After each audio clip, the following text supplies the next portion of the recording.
Hello all, welcome to our next lecture. आपण writing skills बघितलेली, तर त्यातलं हे 3.3 तिसरं रायटिंग स्किल आहे, नोट मेकिंग. ओके, तर इकडे ना आपल्या टेक्स्टबुकच्या सुरुवातीला प्रत्येक लेसनच्या सुरुवातीला आईस ब्रेकर्स नावाचं असतं. म्हणजे त्या विषयाला हात घालण्यासाठी, त्या विषयाची सुरुवात करण्यासाठी एक activities. So complete the web chart, we take notes of. आपण कशाच्या नोट्स घेतो, म्हणजे लिहून घेतो. तर एखादं भाषण ऐकायला गेलो सो स्पीचच्या नोट्स घेतो. तुम्ही आत्ता लेक्चर अटेंड करताय तर आत्ता पण तुम्ही नोट्स घेताय, सो लेक्चरच्या नोट्स घेतो. अजून कशाच्या नोट्स घेता, फाइंड आउट युअर सेल्फ. इकडे तुम्ही हा वेब चार्ट कम्प्लीट करू शकता. आणि नेक्स्ट वन आहे discussion groups, why you take notes. Notes का लिहून घेतो आपण. सो पहिलं कारण त्यांनी दिलं आहे की improvement in listening becomes an active process. So नुसतं ऐकत नाही होत आपण, तर ते लिहून घेतो आहे म्हटल्यावर ते आपल्याला बेटर लक्षात राहणार आहे. आणि लिहून घेतो आहे म्हटल्यावर आपलं लक्षही विचलित होणार नाही. जो आपल्यासमोर जो माणूस बोलतो आहे त्याच्याकडेच आपलं लक्ष राहील. एखाद्या प्रेझेंटेशनच्या सुद्धा आपण नोट्स घेतो ना, किंवा पुढे ऑफिसमध्ये तुम्ही ऐकलं असेल आईबाबांकडून मीटिंग्स अटेंड करतात, प्रेझेंटेशन्स करतात लोक, त्याच्याही आपण नोट्स घेतो. समोर काहीतरी चालू आहे त्याच्याकडे लक्ष देऊन व्यवस्थित त्यातले पॉईंट्स नोट डाऊन करणं. अजून काय करणार आहेत तुम्ही, लिहून काढा. इथे त्याने दिलं आहे better notes will help you remember concepts, develop meaningful learning skills and gain better understanding of a topic. Discussion groups, different styles. Okay, ठीक आहे. आपण डिरेक्टली टॉपिकला सुरुवात करूयात. Note making. आता सुरुवातीलाच त्यांनी डिफरन्स क्लिअर केलेला आहे, नोट टेकिंग आणि नोट मेकिंग.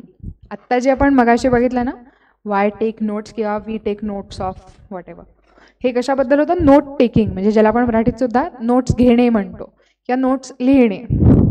म्हणजे कोणीतरी बोलतंय आपल्यासमोर, आपण काहीतरी बघतोय आणि आपण त्याचे मुद्दे पटापट असे लिहून काढतो आपल्या वहीमध्ये. आपल्याला जे की पॉईंट्स वाटतात की हे नंतर लक्षात राहणार नाहीत आणि महत्त्वाचे आहे ते आपण लिहून घेतो. तर ही दोन्ही स्किल्स अतिशय डिफरंट आहेत. ओके, इथे आपण डिफरन्स वाचूयात. Both the skills are totally different. Note taking is a passive process which is undertaken during lectures. Note taking at a glance gives a complete view of a paragraph or any content which contains the main points and supporting details of what is heard during the lectures or speech. Taking notes while reading from different books and present for different purposes. Okay. So हे note टेकिंगबद्दल होतं की भरभर जसं म्हटलं तसं की जे main points आहेत आणि सपोर्टिंग डिटेल्स ते एखादं लेक्चर वगैरे ऐकताना, स्पीच ऐकताना आपण लिहून घेतो, किंवा अगदी एखादं पुस्तक वाचताना सुद्धा त्यातलं जे इम्पॉर्टंट आहे ते आपण लिहून घेतो. आता नेक्स्ट आपण जाता नोट मेकिंगकडे. ही टोटली डिफरंट ॲक्टिव्हिटी आहे. Note making is a more active and focused writing skill where a concrete connection between all relevant topics and words is drawn to infuse or connect all thoughts together by a method, points, tree diagram or a table, etc. म्हणजे काय, तर lecture ऐकून झालं आता आपलं, ठीक आहे. आता आपण स्वतःचा विचार करतोय किंवा त्या नोट्स आपण ज्या वाचलेल्या आहेत, आपल्याकडे जे पुस्तक आहे, तर एका धड्याबद्दल आपण आपापला विचार करतोय आणि तो धडा आपल्याला बेटर कळण्यासाठी, ठीक आहे, आपण त्याचं असं एक छान पानभर काहीतरी लिहून काढतोय किंवा त्याचं एखाद्या ट्री डायग्रॅममध्ये रूपांतर करतोय किंवा माइंड मॅपमध्ये रूपांतर करतोय, फ्लो चार्ट बनवतोय त्याचा. ते जे काय आहे इन्फॉर्मेशन ती आपल्याला बेटर कळण्यासाठी, ठीक आहे. So note taking happens during the lectures आणि note making after the lecture. जेव्हा आपण स्वतःचा अभ्यास करायला बसतो, अभ्यास करण्याची प्रोसेस जी असते ती नोट मेकिंगची असते, ठीक आहे. So similarities between note taking and note making. Both provide the students with material for easy reference, preparation and study during an examination. Both aid the students in remembering facts easier as it utilizes both reading and listening senses. Both have the same purpose, that is for the students to excel in their studies. Both helps the students to concentrate better and effectively. हे यातल्या similarities आहेत. आणि differences काय आहेत तर note टेकिंगमध्ये only jotting down points involves no sight interpretation आणि note making help student to see each point clearly along with its link or connection with each other. So एक एक्झाम्पल म्हणून आपण बघणार आहोत हा पॅरेग्राफ, पण त्याच्या आधी त्याच्यावरच्या नोट्स बघूयात की इथे काइंड ऑफ असा फ्लो चार्टच तयार केलेला आहे प्रत्येक गोष्टीमागचं कनेक्शन समजण्यासाठी. इकडे नुसते पॉईंट्स असे भराभरा नुसते शब्द लिहून घेतले आहेत असं नाही केलं, तर प्रॉपर नोट्स बनवल्या आहेत की ते कनेक्शन करण्यासाठी छानपैकी नोट्स बनवलेले आहेत. ठीक आहे. नेक्स्ट डिफरन्स आहे very little changes are required, easier to change the notes made. तो नोट टेकिंगमध्ये आपण चेंज काय करणार, कारण की जे ऐकले ते आपण लिहून घेतलं आहे, सो त्यात काही जास्त चेंजेस लागत नाहीत. But note making is easier to change the notes made. ठीक आहे. तर आपल्याला एखादी काहीतरी नवीन पॉईंट त्याच्यातला लक्षात आला किंवा मिस झाला लिहायचा, किंवा आपल्याला वाटलं की हा फॉर्मॅटच बदलूयात आपण, तर आपण ते चेंज करणं सोपं असतं. जसं की आत्ता आपण हा जो बघितला ना चार्ट काइंड ऑफ, त्याचंच कन्व्हर्जन त्यांनी पुढे टेबलमध्ये केलं. सो असा फॉर्मॅटसुद्धा आपल्याला धाडकन चेंज करता येऊ शकतो. कशामध्ये? नोट मेकिंगमध्ये. Okay. Taking points from one source at a time. So जसं आपण एखाद्या वक्त्याचं वगैरे ऐकतोय आणि ते, किंवा लेक्चररचं ऐकतोय आणि ते लिहून घेतो, एकच सोर्स आहे. But note making involves the taking points from different sources. जसं मी म्हणलं की लेक्चर झाल्यानंतर तुम्ही घरी जाऊन बसलायत, विचार करता एखाद्या धड्याचा, तर तुम्ही पुस्तक पण उघडाल ज्याच्यात तो धडा आहे, त्या नोट्स पण उघडाल ज्या तुम्ही लेक्चरच्या वेळेला लिहून घेतल्या आहात. ठीक आहे. किंवा ह्याच्या व्यतिरिक्त तुम्हाला जर काही वाटलं की ह्याच्यात काहीतरी एक्स्ट्रा ॲड करण्यासारखं आहे, किंवा एखाद्या गोष्टीवर तुम्हाला अजून डिटेल हवं आहे, तर तुम्ही मे बी नेटवर सर्च कराल, तुमच्याकडची अजून 1-2 पुस्तकं रेफर कराल.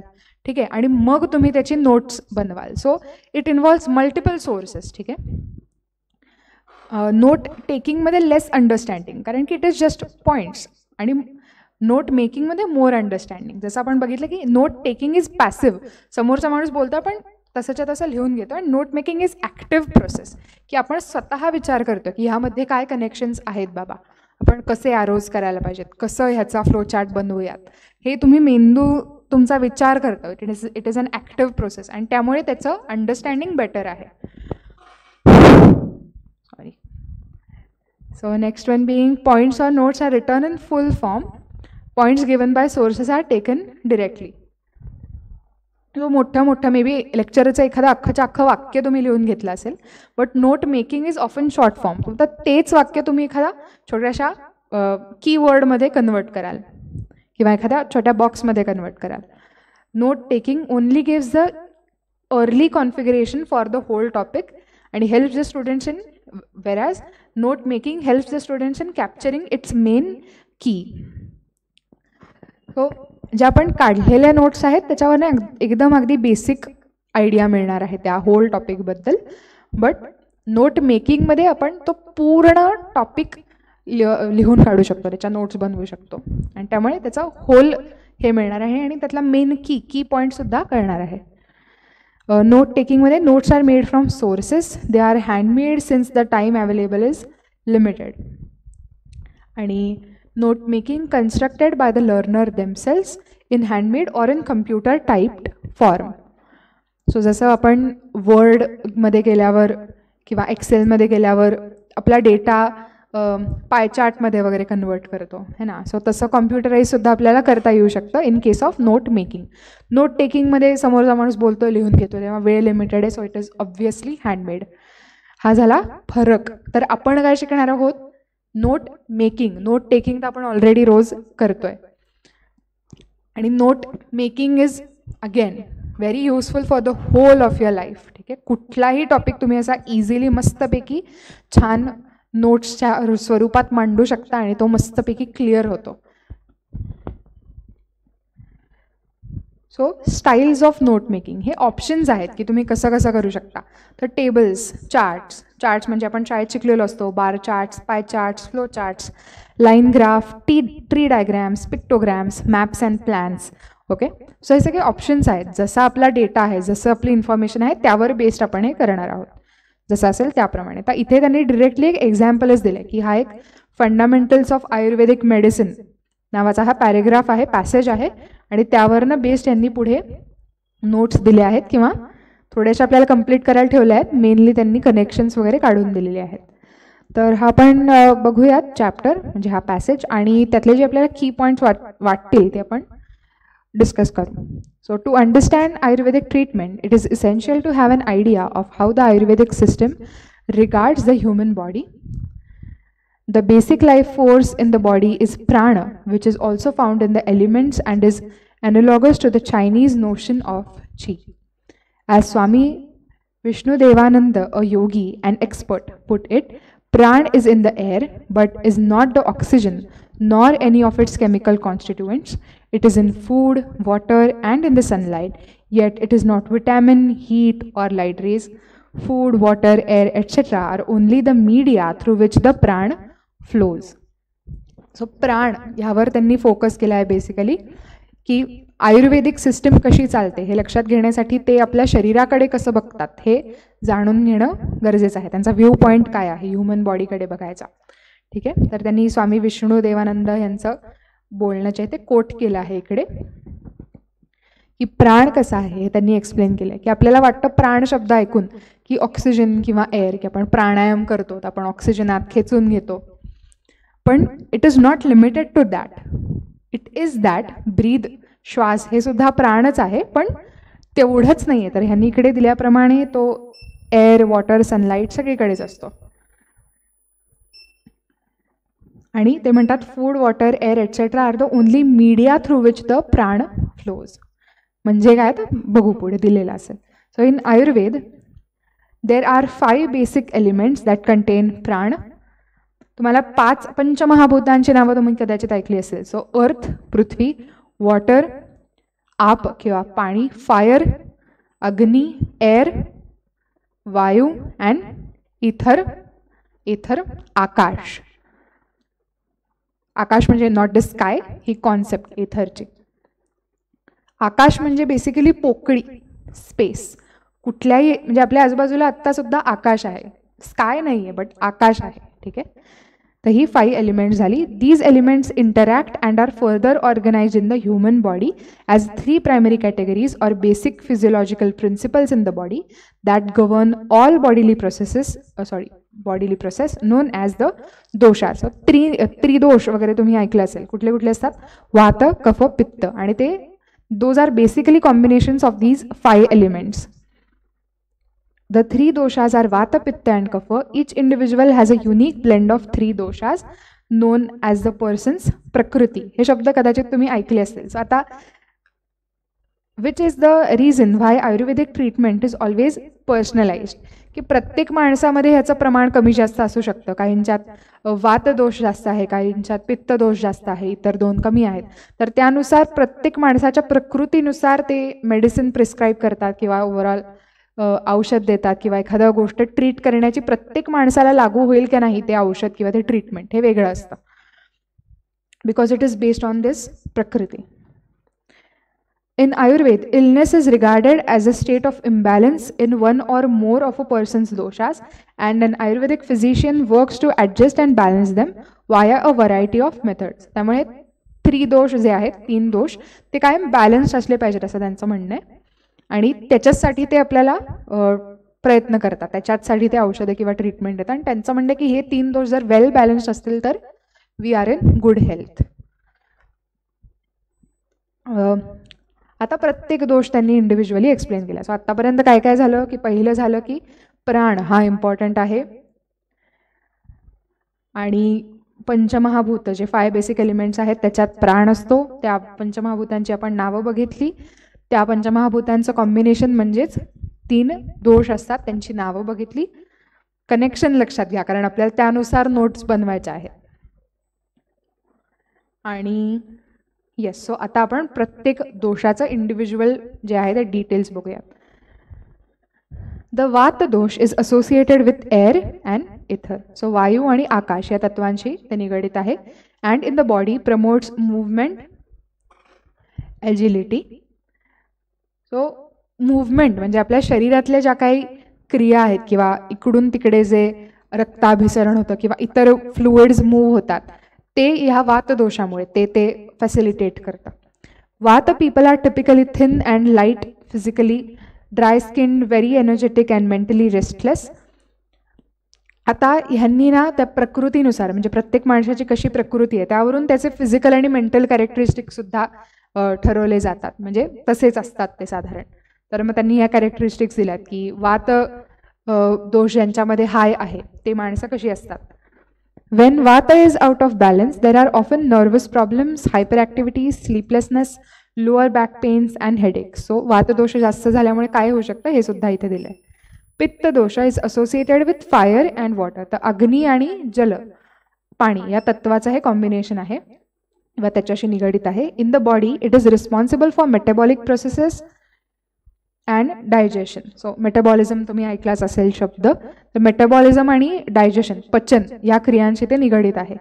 पित्त characteristics are medium built bodies, fair skin, strong digestion and good mental concentration. पित्त दोष ज्यांच्यामध्ये हाय आहे ते त्यांच्या ह्या साधारण गुण असतात, त्यांच्यामध्ये हे कॅरेक्टरिस्टिक्स असतात. Pitta imbalances show up as अँगर and aggression and stress related conditions like gastritis, ulcers, liver problems and hypertension. तर पित्त इम्बॅलन्स झाल्यावर काय प्रॉब्लेम होऊ शकतात हे सुद्धा इकडे दिले. द कफ दोष is associated with water and अर्थ. पाणी आणि पृथ्वी या तत्वाशी निगडित आहे कफ दोष. People characterized as kapha are generally large or heavy with more oily complexions. They tend to be slow, calm and peaceful. Kapha disorders manifest emotionally as greed and possessiveness and physically as obesity, fatigue, bronchitis and sinus problems. इथे आपला passage complete होतो. ठीक आहे. आता ह्यावर त्यांनी ज्या notes बघितल्या आहेत, नोट्स बनवल्या आहेत त्या बघूया. सो प्राण, प्राण हा आपण एकदम सुरुवातीला बघितला की तो मेन आहे आयुर्वेदाच्या दृष्टीने. आणि त्याचंच फर्दर हे की ह्या पाचही एलिमेंट्समध्ये प्राण असतोच. तर मग इकडे काय काय दिले, अर्थ, फायर, एअर, इथर. राहिलं काय तर वॉटर. मग इकडे आपण ते फिल करणार. सो हे कनेक्शन बघा की प्राणाच्या इथून ॲरो ड्रॉ करून हे 5 एलिमेंट्स दिलेत. आणि आपण जसं बघितलं की ह्या 5 एलिमेंट्सचे कॉम्बिनेशन्स म्हणजे आपल्या बॉडीतले 3 दोष असतात. सो परत एकदा ॲरो करून त्यांनी हे 3 ह्याच्यामध्ये डिवाइड केले. आपण एखादा फ्लो चार्ट वगैरे करतो त्याप्रमाणे 3 ॲरोज, वात, पित्त, कफ. Bodily processes 3 दोषास. वात, वात आता इथे त्यांनी दिले असोसिएटेड विथ. कशाशी असोसिएटेड आहे तर एअर अँड इथर. कफ कशाशी असोसिएटेड आहे, वॉटर अँड अर्थ. तर पित्त कशाशी होतं आपण बघूयात. पित्त दोष is associated with fire and water. तर मग आपण इकडे लिहू fire and water. Characteristic, so माणसांचे गुण की ज्यांच्यात हे दोष हाय आहेत त्यांचे काय कॅरेक्टरिस्टिक्स आहेत. Thin and light, physically, dry skin, energetic, mentally restless हे वातवाल्यांचे आहेत. पित्त दोष ज्यांच्यात हाय असतो त्यांच्यात medium build bodies, fair skin, strong digestion, good mental concentration या कॅरेक्टरिस्टिक्स आहेत. आणि कफ ह्याच्या आपल्याला लिहायच्या आहेत. इकडे बघून आपण परत ते लिहूयात. So large or heavy with oily complexions, slow, calm, peaceful. आणि डिसऑर्डर्स कुठल्या कुठल्या होऊ शकतात, राईट, ते सुद्धा लिहायचं आहे. सो ग्रीड, पोजेसिव्हनेस आणि मेंटल बघायला, फिजिकल बघायला गेलं तर obesity, fatigue, bronchitis and sinus problem हे सगळे इकडे येणार. बट जस्ट ॲज पॉईंट्स, अख्खीच्या अख्खी वाक्य नाही लिहायचे, इकडे जसे पॉईंट्स दिले तसे.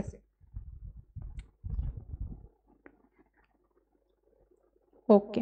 सो हा खालचा पॉईंट होता. हे फक्त कॅरेक्टरिस्टिक्स आहेत आणि इम्बॅलन्समुळे काय होतं खालती होतं, सॉरी. सो ह्यांनी इकडे दिले की पित्त आणि कफाच्या इम्बॅलन्समुळे काय काय होतं. इकडे दिले आपल्याला वातचं लिहायचं आहे की वातच्या इम्बॅलन्समुळे काय काय होऊ शकतं. तर nervous problems, hyper activities, sleeplessness, lower back pains and headaches हे आपल्या या बॉक्समध्ये येणार. ओके. सो तुम्ही बघितलं तर हा पूर्ण पानभर असा तो पॅसेज होता. तो आपण एका छानपैकी चार्टमध्ये बसवला. ह्याच स्किलला किंवा ह्याच टेक्निकला म्हणतात नोट मेकिंग. एवढा मोठा पॅसेज आपण असं जस्ट एक ॲट अ ग्लान्स आपल्याला बघता येईल अशा ह्याच्यामध्ये कन्वर्ट केला. ओके. आणि ॲज मगाशी आपण बघितलं की चेंज करणं सोपं असतं नोट मेकिंगमध्ये. तर इथेच त्यांनी दिलं आहे की transfer the above information in the form of a table. तर परत एकदा की इथे जसं चार्ट फॉर्ममध्ये दिलं तसं इथे टेबल फॉर्ममध्ये लिहायचं की वाताशी निगडीत एलिमेंट्स कुठली आहेत, कॅरेक्टरिस्टिक्स कशा आहेत आणि इम्बॅलन्समुळे काय होऊ शकतं. ओके, सो हे जस्ट आपण एक एक्झाम्पल बघितलं नोट मेकिंगचं की हा पॅसेज होता आणि हा आपण अशा प्रकारे कन्वर्ट केला. इकडे त्यांनी पुन्हा एक पॅसेज दिलेला आहे आणि तो आपल्यासाठी एक्सरसाइज आहे की आपल्याला तो कन्वर्ट करायचा आहे. पण इकडे त्यांनी ऑलमोस्ट सगळं दिलेच आहे की पॉईंट्स कशा कशा प्रकारे करता येईल. छोटे छोटे त्याचे जे सब टॉपिक्स असतील त्याचं त्यांनी इकडे रिप्रेझेंटेशन दिलं आहे आणि मोठी मोठी वाक्य छोट्या छोट्या शब्दात कन्वर्ट करायला इकडे जागा ठेवली आहे. तर मी तुम्हाला पर्सनल अनुभवावरून सांगते. जेव्हा मी 11वी-12वीत होते ना, तेव्हा 12वीच्या बोर्डाला मी आर्ट्सला होते, त्यामुळे माझे सगळे सब्जेक्ट्स असे सायकोलॉजी, माझं इकॉनॉमिक्स पण होतं. तर मोठे मोठे धडे असायचे, म्हणजे 10-10, 12-12 धडे, 20-20 पानांचे, 25-40 पानांचे. तर तो मी प्रत्येक एक धडा 2 पानाच्या, म्हणजे असं आडवं 2 पानाच्या माइंड मॅप्समध्ये कन्वर्ट केलेला किंवा अशा प्रकारचे चार्ट्स, असं सगळे कनेक्शन काढून, ॲरोज काढून. आणि म्हणजे कॉलेजमधलं लेक्चर अटेंड करून झालं, तो धडा शिकवून झाला त्याच्यामध्ये, मग मी तो घरी येऊन वाचणार आणि स्वतःचा विचार करणार त्यावर. मी ज्या नोट्स काढून घेतल्या आहेत नोट टेकिंगमध्ये त्या बघणार आणि मग मी हे नोट मेकिंग करणार. अशी मी प्रत्येक धड्यावरचा माइंड मॅप केलेला आणि ट्रस्ट मी, मला खूप उपयोग झाला या गोष्टीचा परीक्षेच्या वेळी किंवा ओव्हरऑल रिव्हिजन करताना. कारण की 20 पानांचा धडा ठीक आहे, तोही वाचायलाच पाहिजे, पण ॲट अ ग्लान्स मला बघायचं आहे आणि कनेक्शन्स लक्षात घ्यायचे आहेत की यातला मेन पॉईंट काय आहे, सब टॉपिक्स काय आहेत. तर त्यासाठी अशा गोष्टी खूप उपयोगी पडतात.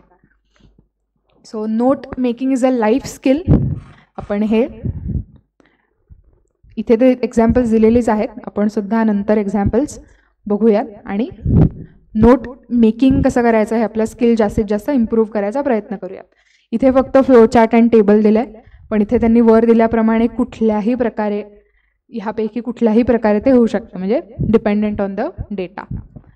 So this was all about note making.